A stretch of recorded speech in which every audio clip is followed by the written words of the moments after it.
Hi, this is John from Chicago, and welcome to my channel. Today I'm bringing you the URUAV UZ85. It's a 85 millimeter size whoop, and I want to try this out because one of my favorite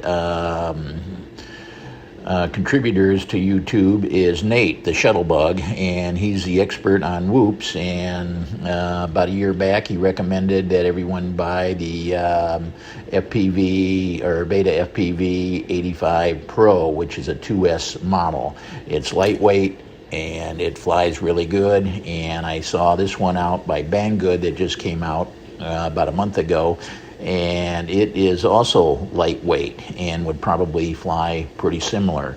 That model had 1103 motors and had a dry weight of 41.6, where this one has 1102 motors, the next size smaller, and a dry weight of 36.4. So I wanted to get it to see how it works, and it works great for the most part. I'm an engineer and I love testing various quadcopters. I like to compare, see what's different on them and how they work and what works best, and that's what my videos are all about. So on this one here, I'm going to speed up the build. It comes as a kit. Takes about 30 minutes to build, and I'll show you that sped up in a minute or two. And then the next thing I'll do is a thrust test on the model, and then a range test to see how far it'll go, and then I'll do an indoor and outdoor speed lap testing, and then I'll sum everything up with the pros and the cons, along with my famous spreadsheet that shows similar type quads and how they compare. The quad comes as a kit, and you need to put everything together. The first step is to put the motors on. The back of the frame is where the LED would mount if you had one. It's important to I like to think it's important to put the motors in the correct position. You have black wire motors, which are motors 1 and 4, the back right and the front left. Then you have the red wired motors, which are motors 2 and 3. After you put those on, the next step is to mount the camera to the flight control board and put the plug in. Then you would take the 4 grommets that you have for the flight control board, put those on the corners of the flight control board, and slide the flight control board over the posts that are sticking up from the frame. After that, I take the canopy and mount the actual camera with the 2 screws into the canopy. Then you take the 4 other screws and put those into the corners of the canopy that will mount the flight control board and canopy to the frame. After turn the quad over and push the motor plugs in to the plugs. These are plug and play motors, and you're set to put it on beta flight. With beta flight, you want to test the spinning of the motors. This is set up for reverse rotation of the motors, which means the props will spin out from the front and the back. If you test it and the motors are spinning the right way, go ahead and put the props on, and then you're ready to bind this. I bound it using the CLI command. You could also use the button on the flight control board to bind it. We're now doing the thrust test.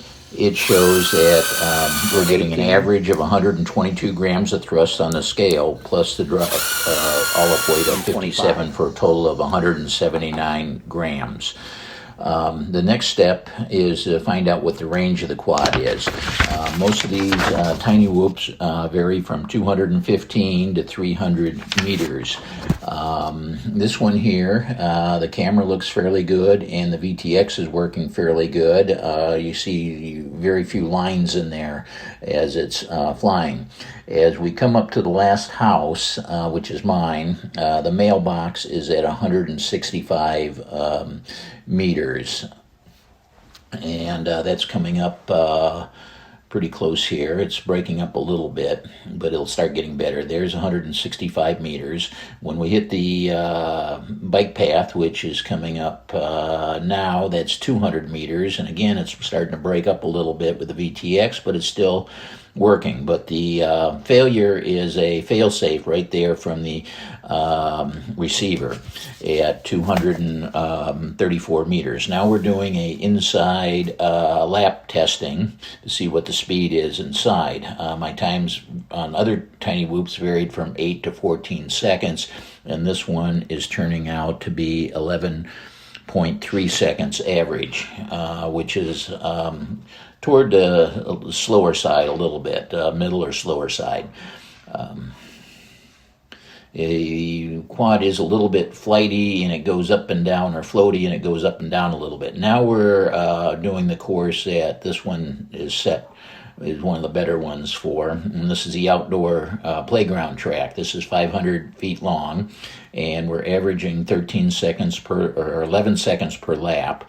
The times on this have varied from about 10 to 14 or 15 seconds with other quads. So this is doing pretty good. This is where this thing sells. It handles fairly good. It is a little floaty, and I think the tuning could be a little bit better on this, but it does do pretty good. Now we're on the larger outdoor course around the whole playground. This one I normally did not test the other tiny whoops on because it's just too big of a course for them to fly. But this handled it okay. I averaged 20.3 seconds. It's one of my slower ones that I've run on this larger test, but this is one of the smaller, probably the smallest and least powerful of any of the quads that I've flown on this course. So for the pros and cons, I'll show my spreadsheet here in a couple seconds, comparing all the tiny whoops. But for pros, you have to build this yourself, and by building it yourself, you learn how to repair it. That's also a con. It takes time and energy to build. It takes about 20 minutes to build, another 10 minutes to set it up. Then another thing is the parts are fairly good. It comes with a new CADX Ant-like camera. The 4-in-1 Crazy Bee X flight controller is a new one out that has both the SPI receiver in it and the VTX. And then it has URUAV 1102 by 10,000 kV motors, which are made by Happy Model, that appear to be fairly well. The frame, though, I think is a con. I cracked the camera and then finally broke it all the way off, the canopy for the camera. And then it also pulled out two of the little posts sticking up from the flight control board. Those broke. I've never broke those on another frame, so I think the frame is a little weak. But overall, the price is good on this, at about $75.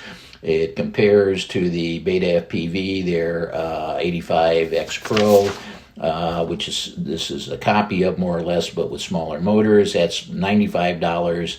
But that comes with 2 batteries, and it also has a charger with it.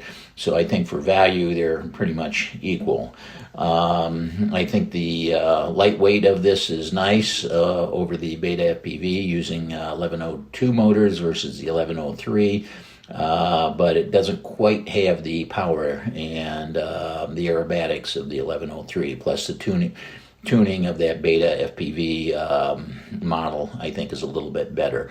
So all in all, I would recommend buying this. It's a good quad for the money.